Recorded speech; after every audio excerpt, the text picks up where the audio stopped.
right, welcome to the Geek Therapy Radio Podcast. You've got your mental curator, Johnny Hember. I need to pause the podcast that I'm listening to right now, actually. All right, there we go. I was listening to This Is Important, the podcast by the Workaholics guys.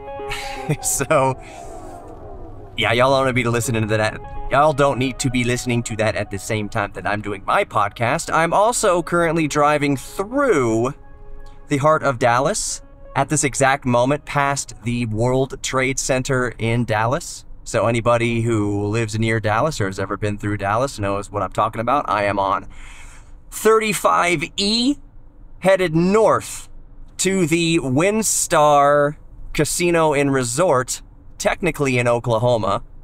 It's very interesting. If you look at the WinStar Resort, Casino and Resort on your Google Maps, you'll see that it's in Oklahoma, but a part of Oklahoma that dips down into Texas. So if you are at the WinStar Resort and Casino in Oklahoma, to the south of you will be Texas, to the east of you will be Texas, and to the west of you will be Texas.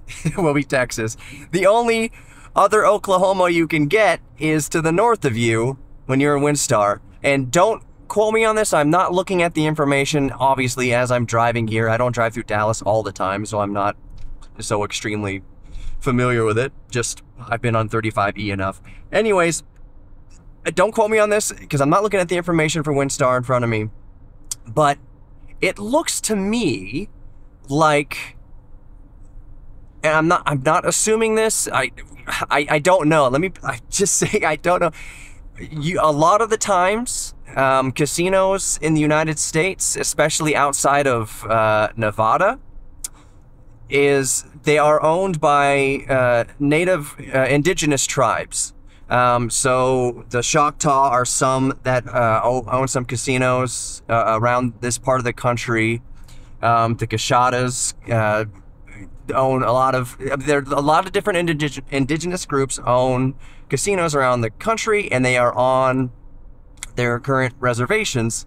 And what it looks like for the WinStar Resort and Casino, it looks like the reservation dips down into Texas. Like there's the kind of natural well, hold on, my GPS is talking. Signs for I-35E North, Denton.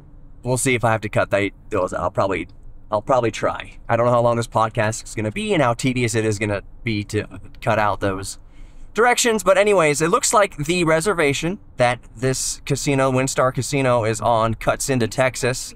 To turn slightly right onto I-35E North. Signs for I-35E North, Denton. Yeah, that's going to get annoying real quick. Continue on I-35E North.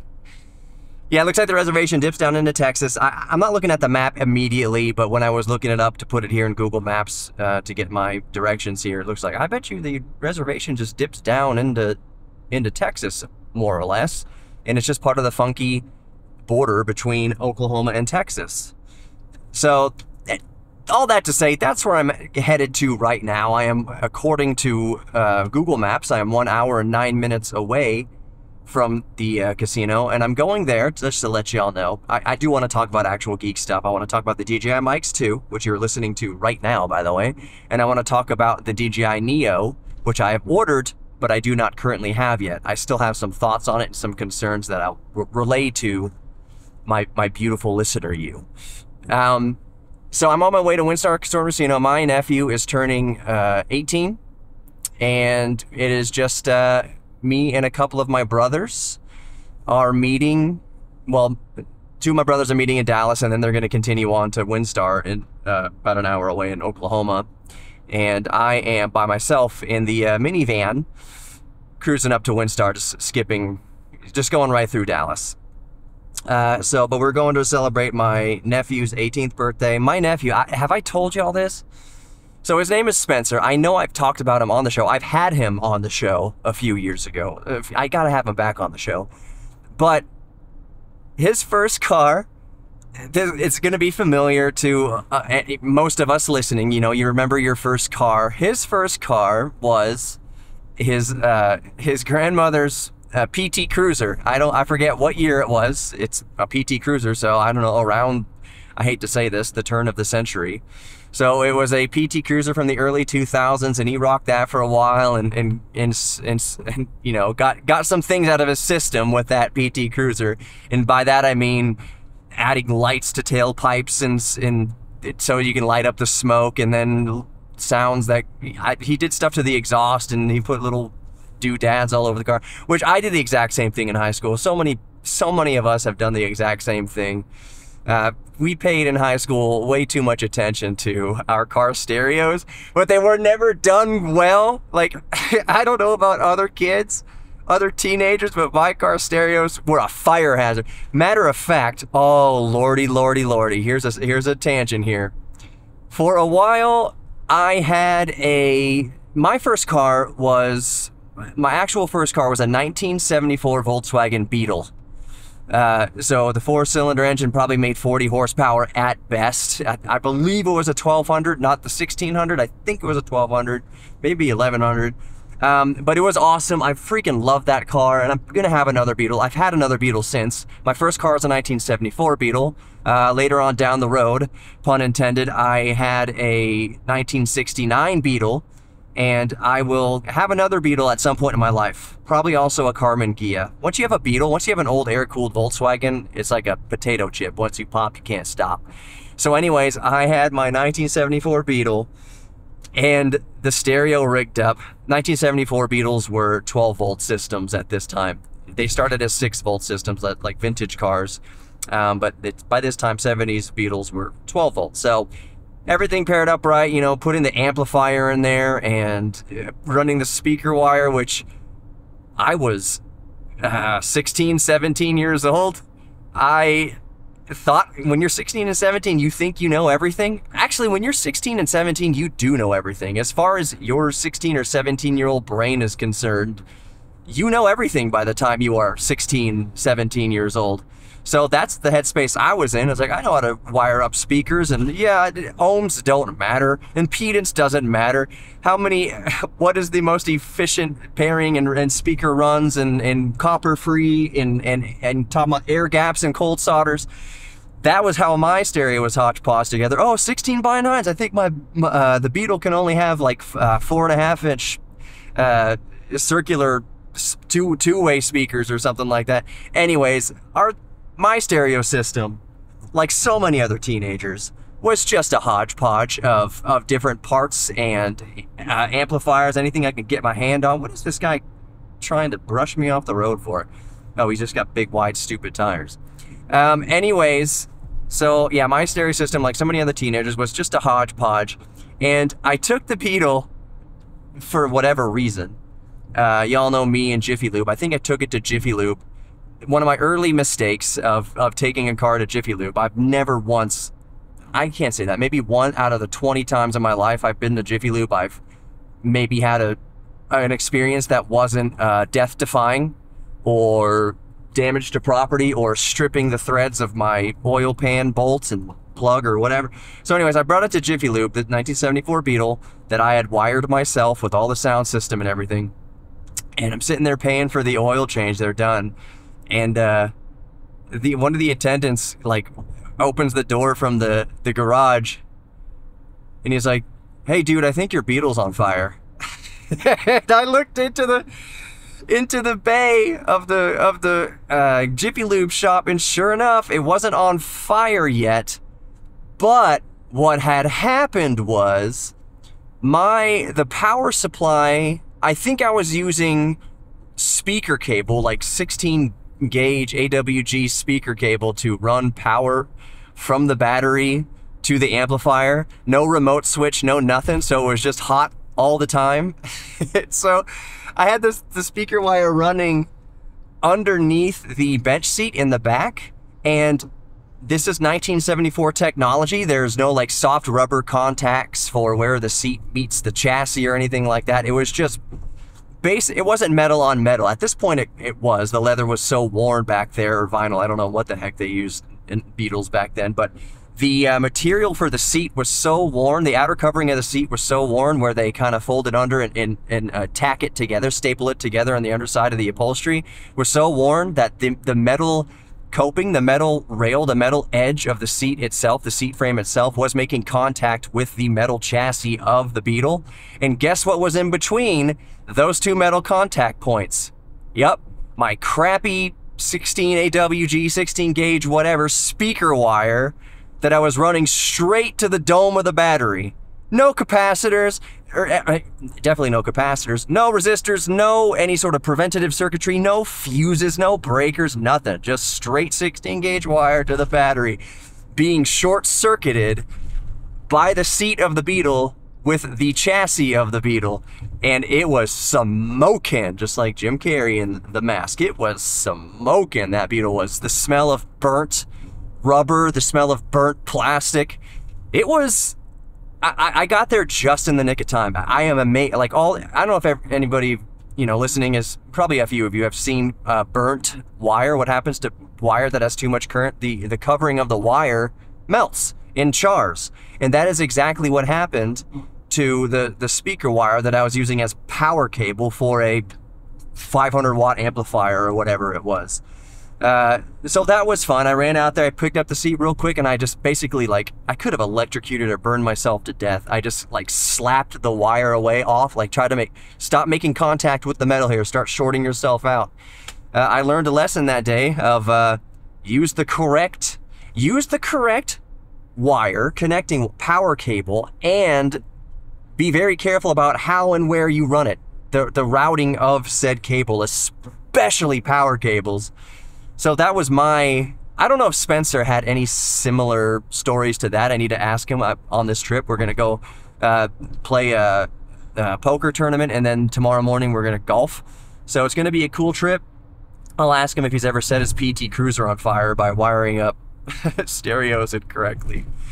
But all that to say, this 10-minute, however long I was talking about that tangent, all that to say, his current car that he has and has been working on, but I don't think he's been able to drive it fully yet, because part of the deal with this vehicle was that he had to turn 18 before he could drive this vehicle.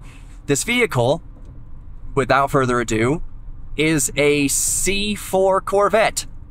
He has a red and black C4 Corvette. I need to ask it, I need to verify the year, but the C4 Corvette came out in 1984. Remember, I don't know how long you've been listening to Geek Therapy Radio. I've talked about it. I've made videos discussing the point that there was no 1983 Corvette. When the DeLorean came to market, it was at such a horrid time for cars, for vehicles, period, especially sports cars, that Chevy just said, we are just not gonna, maybe the C4 is not quite ready yet. We're going to take this cue from the terrible vehicle market, terrible vehicle sales market, and we're just going to skip 1983. So Chevy did not make a 1983 Corvette. The C4 Corvette came out in 1984, I believe. Spencer's C4 Corvette is I think it's mid to late 80s, so I want to say it's a 1987 C4 Corvette.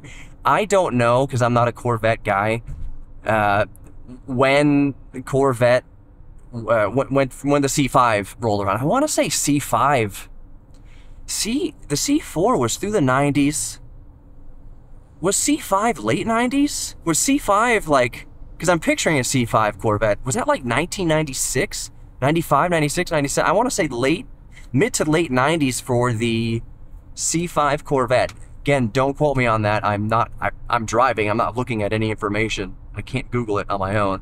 I suppose I could ask Google, but I'm not going to do that. But anyway, Spencer has a C4 Corvette. It is 100% a C4 Corvette. It's not a C3 Corvette. C3 Corvettes are all angular and they have real bulbous, real phallic looking. They're really cool. I've had some neighbors throughout the years that had C3 Corvettes. They're really neat. I think my favorite Corvette's the C2. C2 Corvette is what the astronauts drove. So the C1 came out in the 50s, and then the C2s were the 60s, and they looked awesome. A fastback C2 Corvette for Neil Armstrong in baby blue, shiny pearlescent baby blue.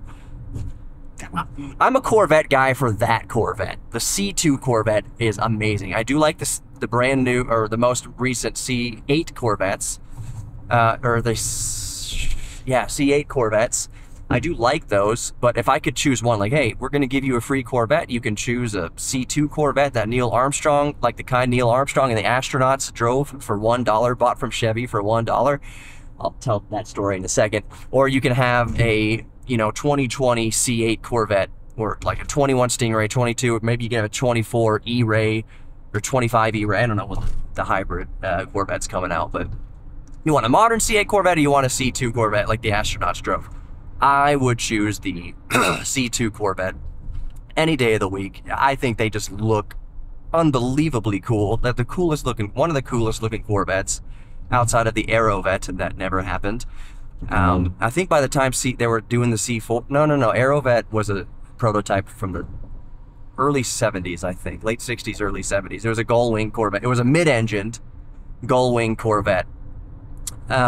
Anyways, so Spencer has a C4 Corvette, a red and black C4 Corvette, that now that he's turned 18, he can start driving more.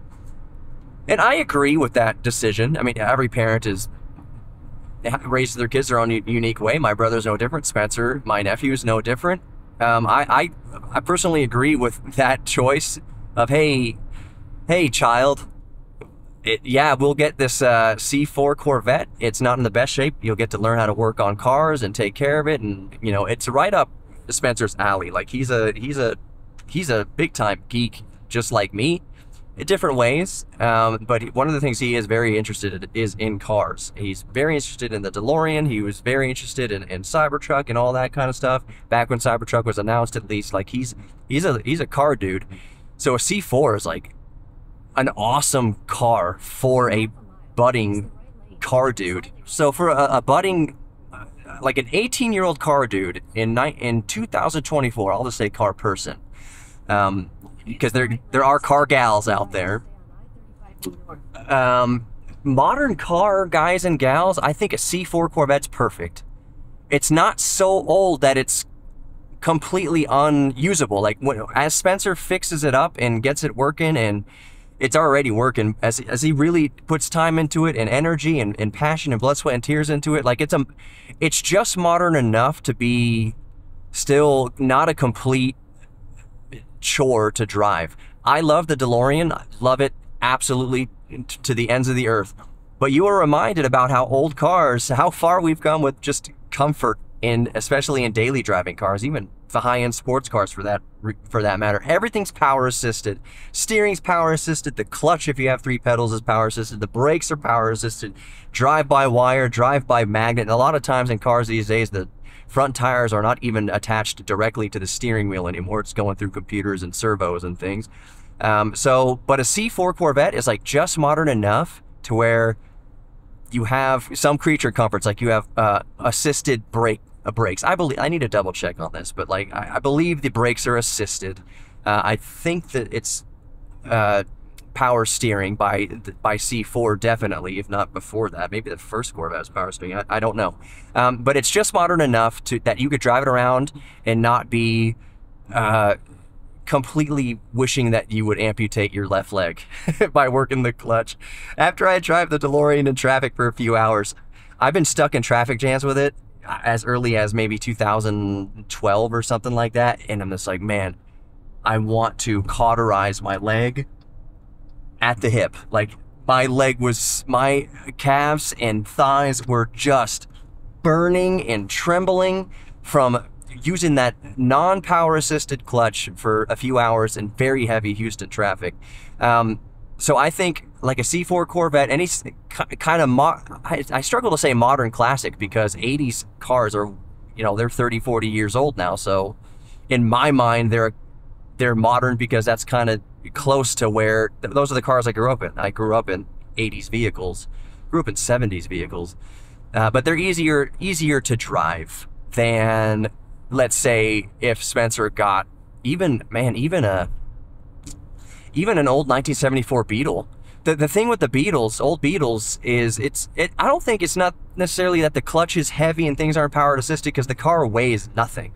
which is part of the problem. The car weighs nothing, especially when you're running low on gas, and you have no traction over those front tires. The gas tank in a Beetle is over the front tires, and when you're running low, you're like, all you're doing, like the front tires, I swear, you'll drive down the highway trying to get the Beetle up to 65 miles an hour even, and you just hear the front tires going, they're just barely bouncing, like they're great, they're just skipping off the off the pavement, which is super scary if you're trying to take a highway overpass curve, like at any speed, really, anything over 55 miles an hour.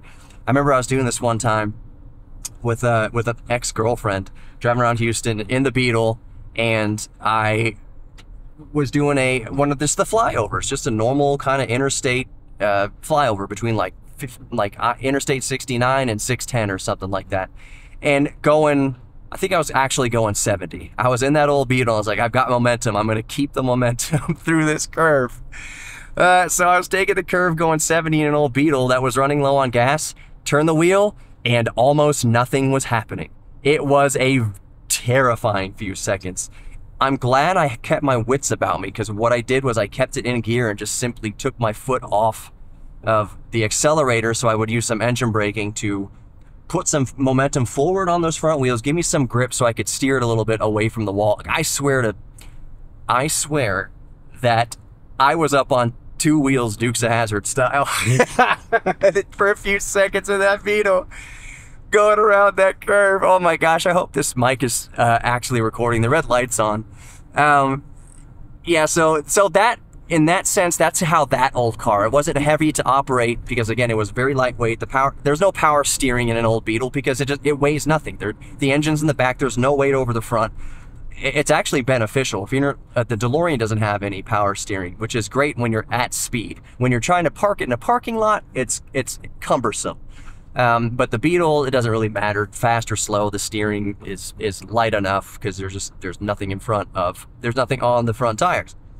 So I feel like the C4 Corvette is a better match for modern car guys and gals, car theys.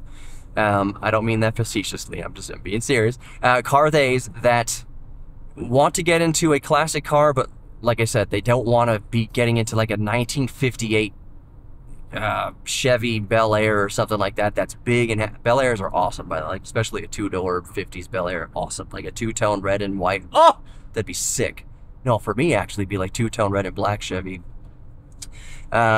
Anyways, what model did I say? Bel Air. I thought I said Corvair, which is another Chevy that I actually do want a Corvair, but I'm not going to be. I'm trying not to be too ADD in this podcast. So yeah, I think a better match for a modern car guy or gal is like something from the 80s. You know, something with power steering. That's not a land yacht, you know, it doesn't have all the safety features of modern vehicles. A lot of times don't even have analog brakes for that freaking matter, but also means that there's not a lot of distractions in older vehicles. Like I was thinking about this the other day, and I do want to talk about DJI Mic and DJI Neo, so just stick with me. I was thinking about that the other day, that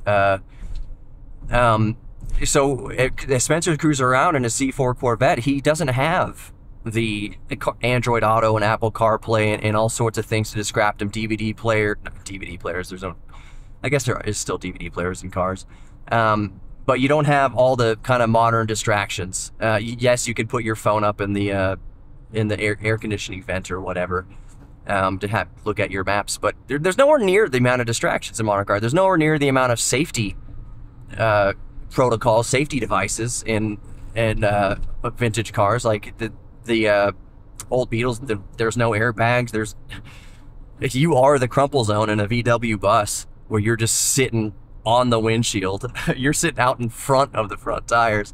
You are the airbag in some old cars, especially old vans, like cab forward vans.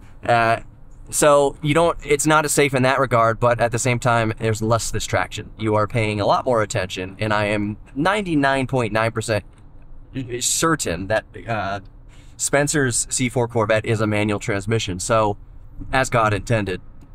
Is it manual? Gosh, there's all these things I need to verify. Like the important tidbits. Is it manual? I think it is. think I need to verify. I'll let y'all know in the next podcast after I talk to Spencer. He sent me a picture of it a while back, but I can't look at it right now.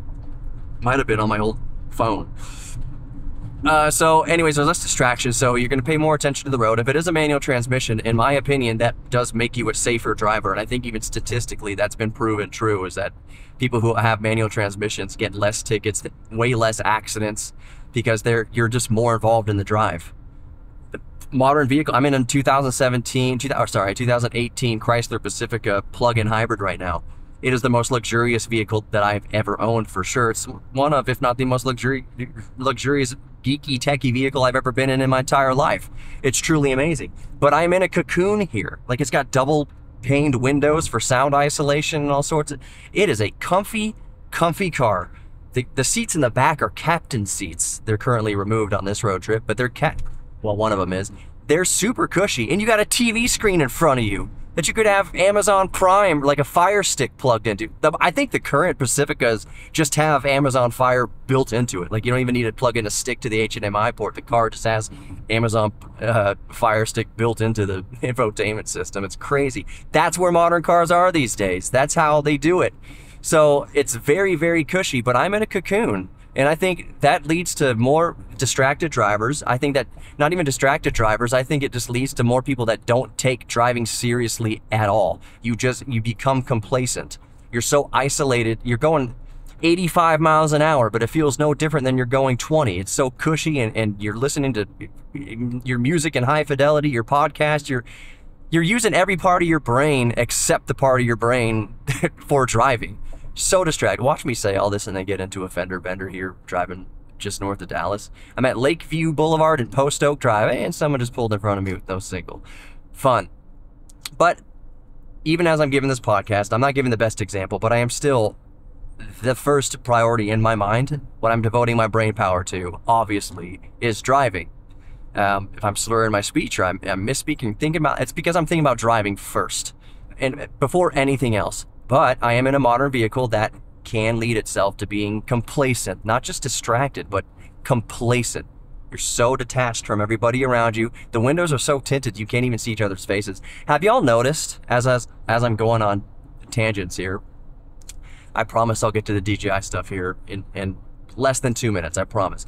Have y'all ever noticed, this is the last point kind of on this tangent, have y'all ever noticed that people in convertibles with the top down, like people driving with no roof on their car, where you can just see their face and you can see their whole person, you notice how they drive a lot better than, like, if you had 10 people in convertibles with the top down driving around, I guarantee you all 10 of them, if not 9 out of 10 probably, I'll be a little bit conservative with this, they're all using their turn signals. They're all using their blinkers. They're all kind of doing their best in traffic. They're keeping up. They're not cutting people off. They're not being a-holes, usually.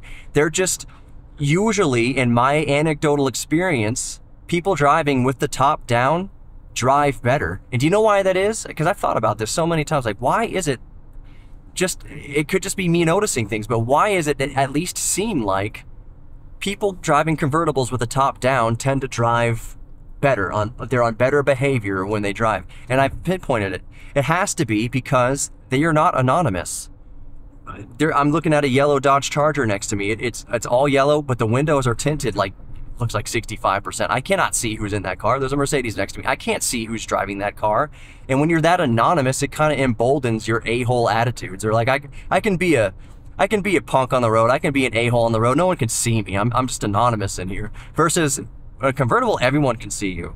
And I remember one time my blinker didn't work I had a 2004 or 2005 diesel Jetta, which I loved, but my left blinker light went out. And I drove 10 miles, like I didn't have time to replace it, because what I would have wanted to do was immediately go to the auto parts store in my wife's car and replace. I didn't even want to drive the car with the blinker not working. I was so ashamed to be that driver that doesn't use blinkers that I would have preferred to not drive the car. Just treat it like it was totaled until I knew that all the blinkers worked. It's funny, I would have driven the car with no oil before I would have driven it without a blinker bulb. What does that say about me? Like, I would have risked the life of the car itself versus just drive a few miles with no left blinker. Like that's how important being a good driver is in my mind, is that I would prefer not drive a car if the blinker's not working. So anyways, but I did have to drive it in this instance, and it's been more than 2 minutes before getting to the DJI, I know. But I did drive it like 10 miles to work, just like, oh my, like shielding my eyes from other drivers. Like I was using hand signals, like, please don't shoot me. I'm not trying to flick anybody off. I'm just trying to tell you that I'm trying to merge left or whatever. So I was so ashamed and so self-conscious when I had to drive just 10 miles out of my entire life of driving without a blinker. I was so ashamed. And I think that kind of plays into why convertible drivers tend to drive better, in my experience, is that they can see you. I'm not going to be that douchebag who doesn't use a blinker, versus you're in a fully tinted car like this Infinity right next to me. You can't see it because I'm not rolling video. I'm not saying that person's a douche. They haven't done anything wrong yet, but that person might be more bold and they use their blinker. Awesome. Great job, Infinity, Black Infinity. But I wouldn't be surprised if they didn't, because you can't see inside there. So that's it. I think people drive convertibles. Now, if you're driving a convertible with a manual transmission, you might as well be Mario Andretti. Like, you're the best. You're the best driver that there ever was. Or Michael Schumacher or something like that. If you drive a convertible, manual transmission, like if you drive a convertible Miata, that person is Michael Schumacher. Every single person in the world who drives a 6-speed manual transmission convertible Miata with the top down, that is Michael Schumacher in there. I think he was injured. He was injured like a while back, like very seriously. Speaking about Michael Schumacher, he was the Stig on Top Gear. Sorry to do a spoiler 20 years later. But he got in a bad accident, like a life-threatening, paralyzing accident. So I haven't checked on that situation in 15 years. I don't even know. But he was considered to be the best driver on planet Earth at the time. And so anybody in a convertible 6-speed Miata it is Michael Schumacher in there. So, but just to clarify that. All right, let's move on to DJI stuff for reals. You are listening right now to the DJI Mic 2. I realize as I'm recording this, or right before I started recording this podcast, that I recorded another podcast in between, and I haven't uploaded it. Like I recorded a podcast talking about the DJI Mics 2 and the DJI Neo, and I have not uploaded it. This will supplant that podcast. I'll upload this one obviously instead. So I do have the DJI Mics 2 with the firmware update, most recent firmware update. You're listening to it right now. As a matter of fact, while yes, I have added post-production noise cancellation in DaVinci Resolve, you are listening, however, to the EQ curve of the DJI Mics 2. So, all right, GPS is going to talk to me for a minute here. Yeah, so the DJI Mic 2, you're listening to the baked-in EQ profile. In the unreleased podcast, I had mentioned that the new profile it does sound great for built-in EQ, for baked-in EQ, baked-on EQ. You can think about EQ like a LUT in videography. EQ preset is like a LUT for audio, basically. So that is the baked-in EQ. 39 miles. You can't change it. I cannot go to a flat EQ curve anywhere in the settings, which is kind of a bummer. But the plus side is that the baked-in EQ sounds terrific.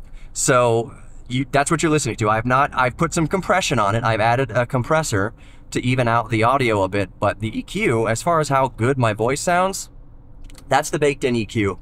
Now, as I'm driving down the freeway here at 70 miles an hour, noise cancellation in DaVinci Resolve is certainly doing its work. So it's probably not going to sound as high fidelity as if I was just standing still in a soundproofed room with no reverberations and no snapback, no echo, no nothing. That would sound the best with this mic for sure, like maybe put in front of a pop filter or a windscreen, but you're listening to it wedged to the roof of the car with my sun visor and the noise cancellation of DaVinci Resolve happening. I don't know if I can see, I want to do a test, and I'll do a test eventually, of the noise canceling built into the DJI Mic 2 versus the noise canceling in DaVinci Resolve. I have not tested the noise canceling baked into the microphone. You're not listening to that right now. If I can figure out how to do that on the fly here. My concern is I haven't spent enough time with the DJI Mic 2s other than I use it on a quick project for the museum, and the EQ right out of the box for the new firmware update sounds really good. The baked in EQ means like, oh wow, I actually don't have to EQ this in post. That is, for as far as preset EQs for labs go, it's so good that for a quick run and gun, like making YouTube shorts, I feel totally comfortable not EQing the microphone because it just sounds really good. It's nice and sweet and a little bit scooped in the mid-range.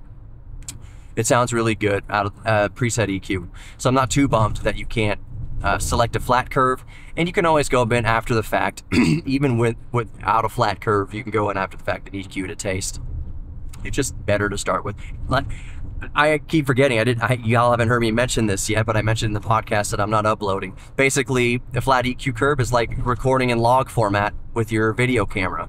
You start with a nice, flat, bland color profile that is ready for post-production. It's the same where you can add saturation, where you can start messing with the chroma and the high and the low and pull apart the color curve and everything to get it looking and do all the color grading you want. But you start with a nice flat log format to begin with in video. That's what having no EQ curve on a microphone is. You're recording it through the equipment into your device, and then just like you color grade footage, you go back later with the audio and you sweeten it, you EQ it, you add the compression, you do the quote-unquote color grading to the flat audio. But that's a little bit kind of behind the scenes audio production stuff. But the DJI Mic 2, the reason I'm not activating the built-in noise cancellation is I'm not sure that it will take. Maybe it will, maybe it won't. I don't want to press the wrong button here while I'm driving and then have to figure out how to start recording again and fiddle with noise reduction, with a built-in noise reduction. Because I don't have the transceiver out. The transceiver is in its case. The case is closed. It's not hooked up to the transceiver. This microphone is recording internally as I speak. So you are listening to the noise canceling of DaVinci Resolve. However, I want to show how good the DaVinci Resolve noise reduction is. I am going 75 miles an hour on 35 north through Houston, through some rolling hills and prairies just north of Dallas on the way to Oklahoma. And I'm going to turn off DaVinci Resolve's noise reduction now. So this section, you're listening to me speak without the noise reduction. My voice should sound better. Like my voice, just think about my human voice, should sound better. There's a lot of noise. The noise floor in here right now is, man, 50 or 60 dB easy, if not like 70 decibels as I'm cruising down the interstate here. So the noise floor is very high, but my voice should sound nice and sweet. Now I'm gonna reactivate the noise reduction. Now you're hearing it with the noise reduction. It sounds better. I guess that goes to your taste. I'd rather listen to somebody's voice without so much ambiance. You can dial the slider, like I can dial in 80% of background noise, 20%. If I was to hide the fact that I was recording a podcast in a vehicle going 75 miles an hour down an interstate, you just hear the audio and be like, oh, it just doesn't sound, you know, his voice is sounds a little modulated, a little muffled, a little roll off on the high end, whatever, wherever the AI algorithm's cutting the noise, you'd hear my voice clearly, but it would sound altered. So I like to leave a little bit of the ambiance, a little bit of the car noise, just barely anything when I record podcasts in the car. Another reason I want to do that is if somebody's honking a horn around me, or I honk my horn, or whatever is happening, I don't want that to be distracting if you're driving. That's a big thing. My brother's calling on the phone right now. Hearing car horns and stuff in vehicles while you're driving, in podcasts and radio is terrible. It's actually against the rules of the FCC. Anyways, let me take the call from my brother. I'll be right back. I'm about 30 minutes out from Windstar Casino and Resort now. My brother's just calling to see where I'm at because they're pulling up there too. They left from Dallas.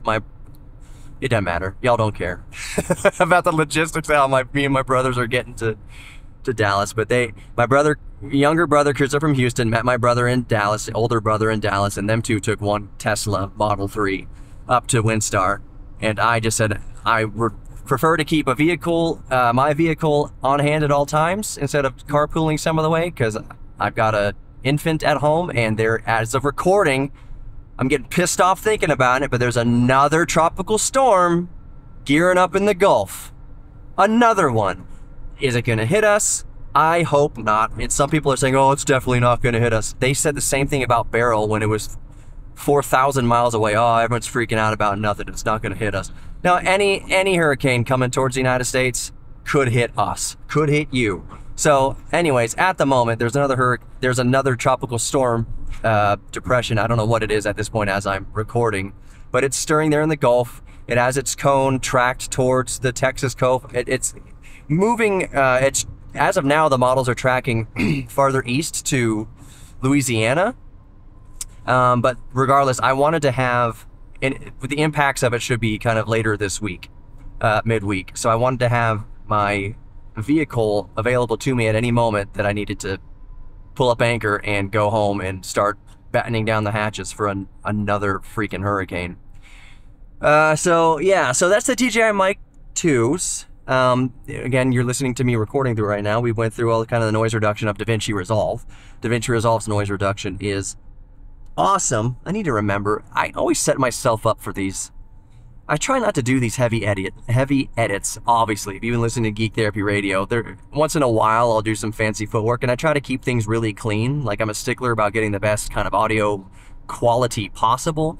But as far as like production value for Geek Therapy Radio, as far as like adding sound effects and adding chapters and adding out points and in points and da-da-da-da-da, when I'm doing these off-the-cuff podcasts, I'm trying to do them honestly as simply as possible. You know, like, you've been following me for a while. You know, I've got kids now, and job is tight, and I'm recording a podcast in the car, for God's sake, because that's the only chance I can get to do it. So I'm not trying to load my plate up with a whole bunch of production value for podcasts like this.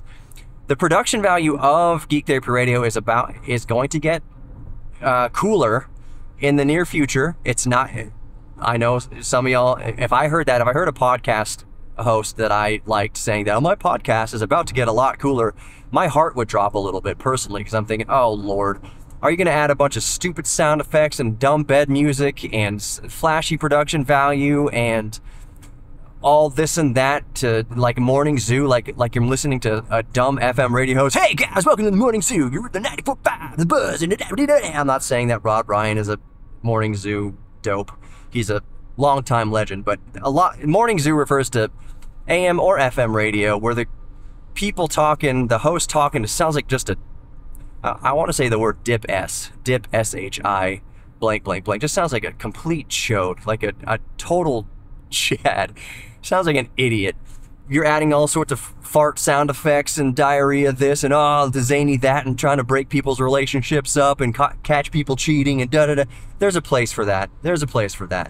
But if a podcast host said, I'm about to up the production value of my podcast, that's where my head would go, is, oh no, you're about to kind of lean into basically all this substance of no value, just a whole lot of lip service, a whole lot of nothing.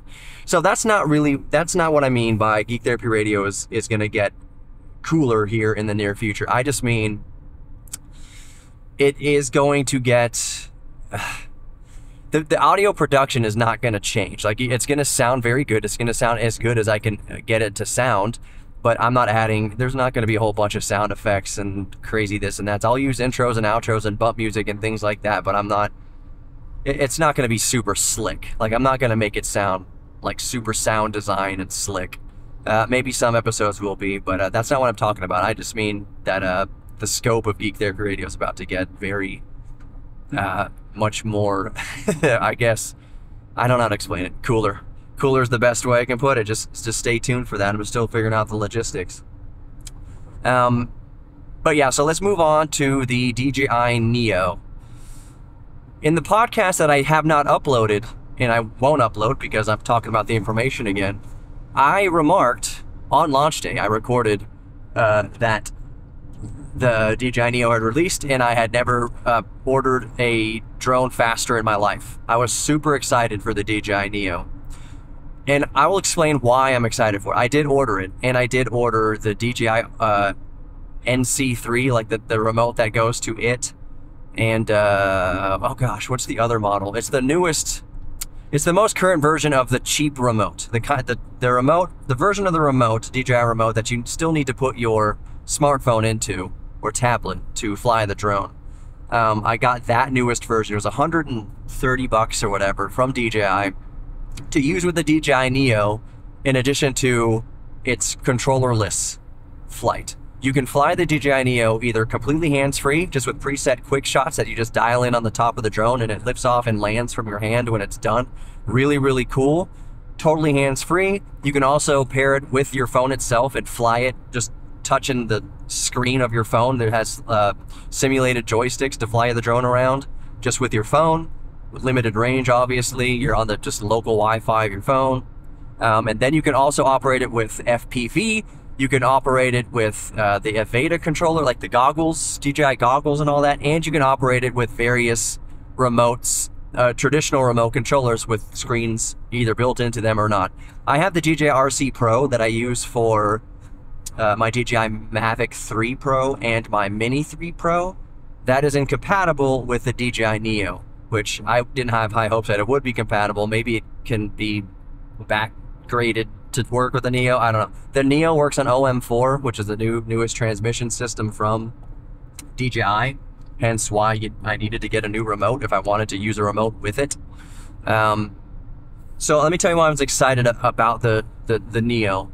The size of it, 120 some odd grams, even smaller than the Mini series. It looks like it's built like a tank. The tests that I've seen, it's bashed into tree branches and limbs and fallen and doing all sorts of things. It's kind of built to take a little bit of a licking because one reason is it's got all the propeller guards on it that I plan to just leave on it, and it's very lightweight, so there's not a whole lot of momentum being carried into the side of a tree, or in my case, usually a house. But so it seems pretty durable. I was willing to take some concessions with video quality. I'll get to the video quality here in a moment. At least my perception of it from the reviews I've seen, and my sentiment is not alone about the video quality. I'll get to that in a second. But my main reason, there was a lot of, since I already have the Pro version of the drone, I have the Mini 3 Pro version of the drone, I've gotten like my real content creator cinematic drones. Like I've got that covered. What I was curious about with the Neo, the biggest curiosity to me with it is, especially in handheld mode, is it still subject to geofencing? I bet you with the remote controller, with your smartphone attached to it, and it's connected to the cloud or to the Wi-Fi or whatever, your cellular network, I guarantee you geofencing is still a thing for the DJI Neo. Again, I have not tested it out. I don't have the Neo in my grips, but I bet you, especially when using with the controller, that geofencing is still a thing. I don't know why it wouldn't be. Maybe they don't think it would be because, all right, this person's not getting over, so I'll just pass them. I bet you geofencing is a thing when using with the controller and you're plugged into the entire network, basically. Where I'm curious about geofencing, I'll rephrase it like this. I assume there is geofencing using a remote controller, and I assume there's geofencing probably even if you're just using your phone as a remote control. But I wouldn't be surprised if there wasn't when you're using with your phone, because the range on your phone is so limited, you can't be putting it 400 feet in the air, most likely, with the phone. Maybe you can, maybe you can't. I haven't tested that. But you don't have the range. You definitely don't have the range using a drone with your phone. I know that because I have used DJI drones with only my phone. The first Mavic, if you remember, at least the first Mavic, had this cool mode where you could just use it with your phone. It's like, that's really cool. That is very much not the preferred way to operate a drone. It sucks to be rubbing your thumb on a screen and trying to control a drone. It's awful, actually. But if that's all you have, if you're really packing light and all you want to pack is your drone and your phone, knowing that you could at least get an intentional shot with your phone, more or less, and the drone without busting out another computer, without busting out another controller, without adding any more accessories to it, that was really cool. Mavic 3, I know, can't do that for sure. It cannot do that. So it's cool that a DJI drone, again, at least has the option to operate from the phone, the app within the phone. I assume that's going to be still geofenced, or I just wouldn't be surprised. But what I'm really curious about is their geofencing if you're just using it in standalone mode. All you're doing is quick shots. It flies to and from your palm. The altitude is absolutely limited to whatever the pre-shot setting is. You can adjust the quick shots to go like near, close, and far, near, middle, far, whatever, both in altitude and distance, like in follow me mode and orbit mode and tracking mode, forward tracking, backwards track, like all sort.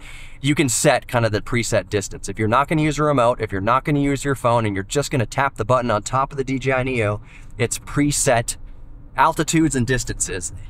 And it's not connected to a cellular network. It's not connected to Wi-Fi in standalone mode. So if it's not connected to a cellular network or Wi-Fi in 100% standalone quick shot mode, would you still be subject to geofencing? And you can see where I'm going with this, that I hope it's not, because I'll give you one use case scenario. There are a lot of places that I would have loved to get just an aerial shot. Like just go up 50 feet, you know, even 20 feet, 30 feet in the air. That's it. And just get a different perspective on something. Not even orbit, not even just like get up and snap a photo, or get up and snap just a really quick kind of parallax movement. Just very quick, like 40 feet up. No bother to any planes, no bother to nothing. But if you're in a geo-locked zone, if you're in a geo-fenced zone, you can't even go up 40 feet. If you're in a geo-fenced zone, like I should be more specific, if you're in a geo-locked zone, because you can be in a geo-fenced zone, and we'll just give you a warning, hey, you're in some controlled airspace, be careful, but you can still take off. There's some zones, especially really close to airports, or if you're in any path of the flight pattern at the end of the runways, especially, there's an invisible kind of triangle that goes out from the end of the runway in geofencing that is just red.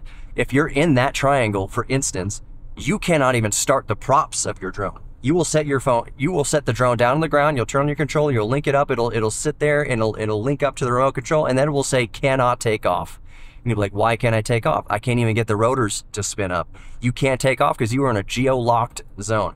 Some zones are so locked that you cannot apply on the spot to unlock it. Some zones you can apply on the spot to unlock it. You basically have to do some extra registration with DJI and with the FAA on the spot.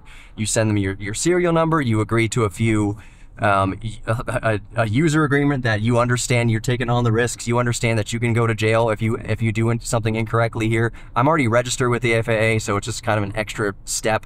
So you apply your phone number and all that stuff, and you can unlock some zones just right there. If you have a cellular connection, at least, or a Wi-Fi connection, you can unlock some zones. Some zones, like at the end of runways, you cannot unlock it, period. There is no option to get special clearance from within the app to fly your drone. You can go another roundabout way of contacting. You need to go to the airport, do paperwork, contact the FAA, get DJI involved. You can get like a permit to fly in restricted air, that kind of restricted airspace, but you cannot unlock that airspace just within the app, like especially at the ends of runways. So my use case, and why I'm curious if it's subject to geo zoning or geo locked zones, or even any just geo warning zones, is the Houston Museum of Natural Science in Sugar Land, the Sugar Land campus.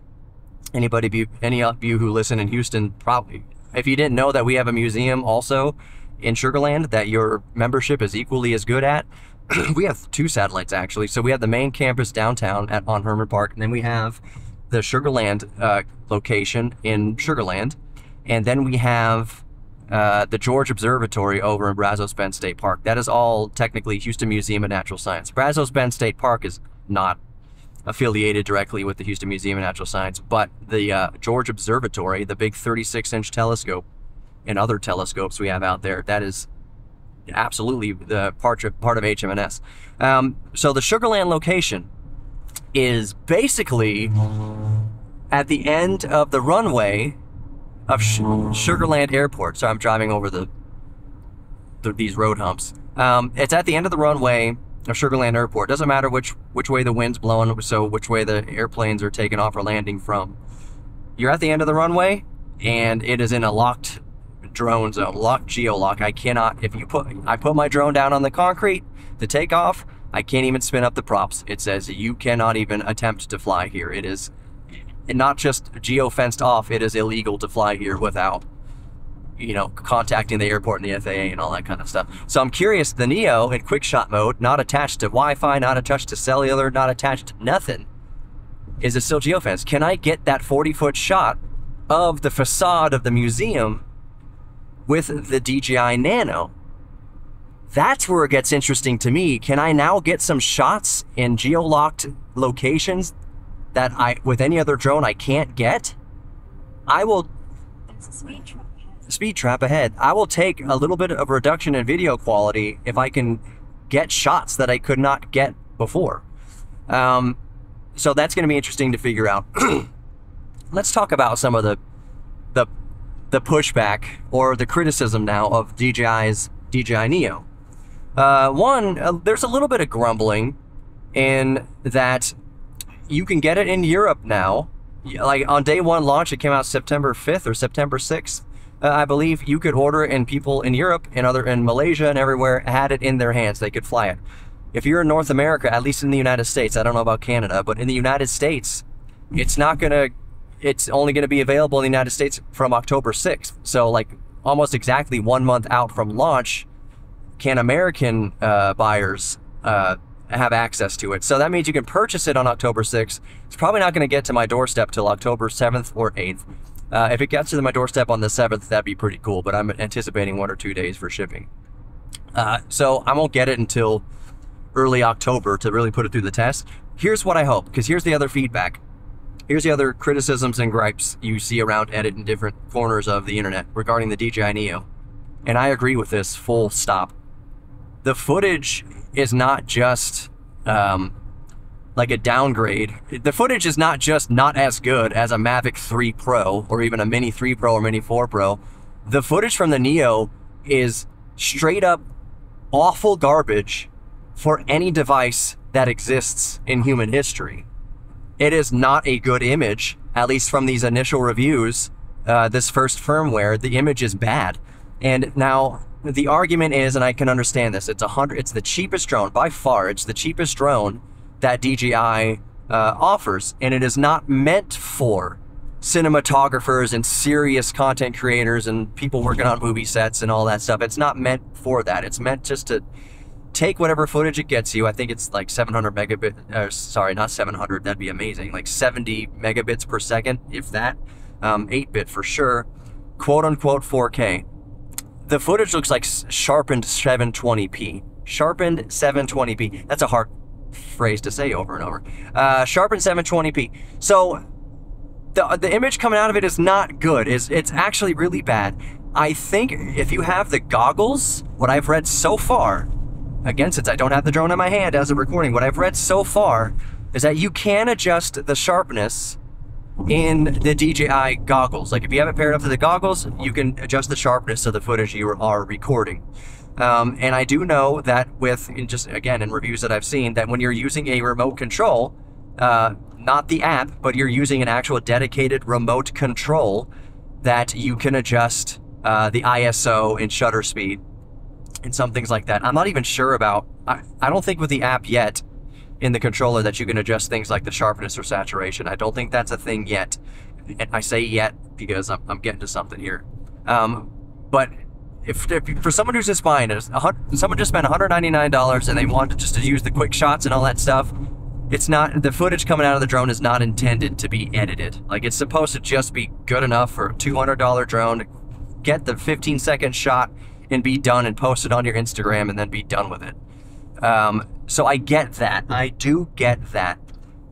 There does come a point though, however, where it's like, yeah, well, if you, okay, maybe you buy the $199 drone and you don't buy any controllers for it, you just kind of use a standalone, or you maybe use it with your phone. I can understand limiting the options, limiting limiting how you can adjust the settings of the video. I get that.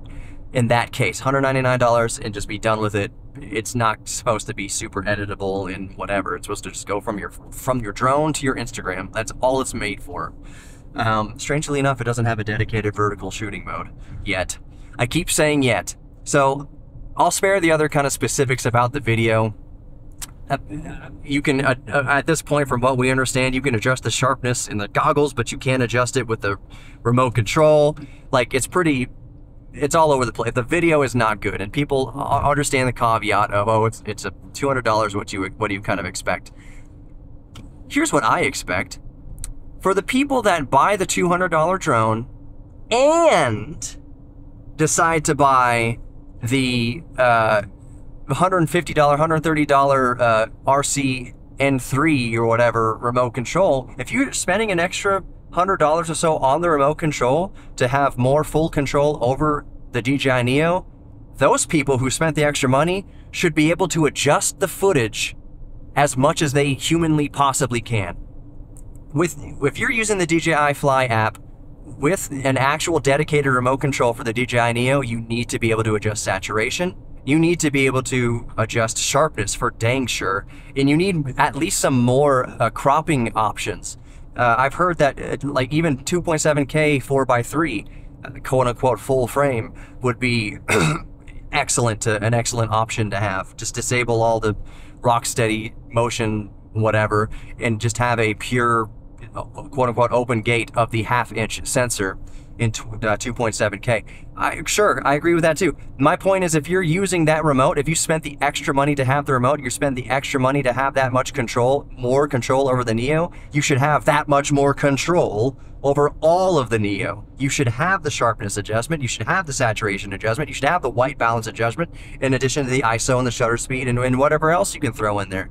I think even if possible, just for giggles, even though it's kind of like, it seems a little bit pointless, but like you should have a log profile, like DJI log, what is it, log 2 or log 3, whatever. It's like a light log profile. It's not all the way desaturated, but it's something to work with. It's a little bit of extra headroom to have in post-production, even though it's just 8-bit video, you know, whatever. I would take an option to record 10-bit 1080. Like, that would be cool to me, like 10-bit 1080, maximum 30 frames a second, but it's 10-bit, and you have a more control over the footage post-production. That'd be super cool. But my point stands. If you buy the Neo by itself, having no options for the video, fine. If you buy the Neo and then you buy a dedicated controller to have more control over it, you absolutely need to have more options over video.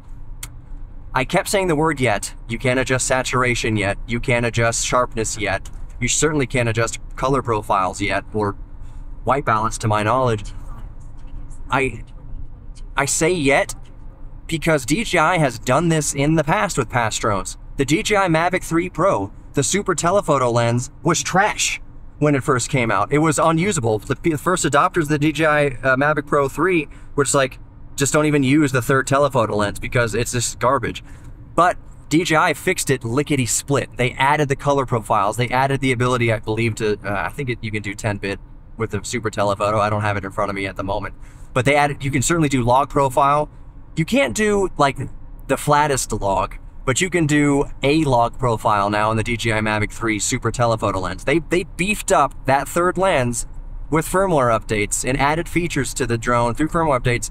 So with all these criticisms of the DJI Neo at launch and all my concerns, I'm just like, I'm not that worried about it because DJI has fixed these issues after the fact in the past.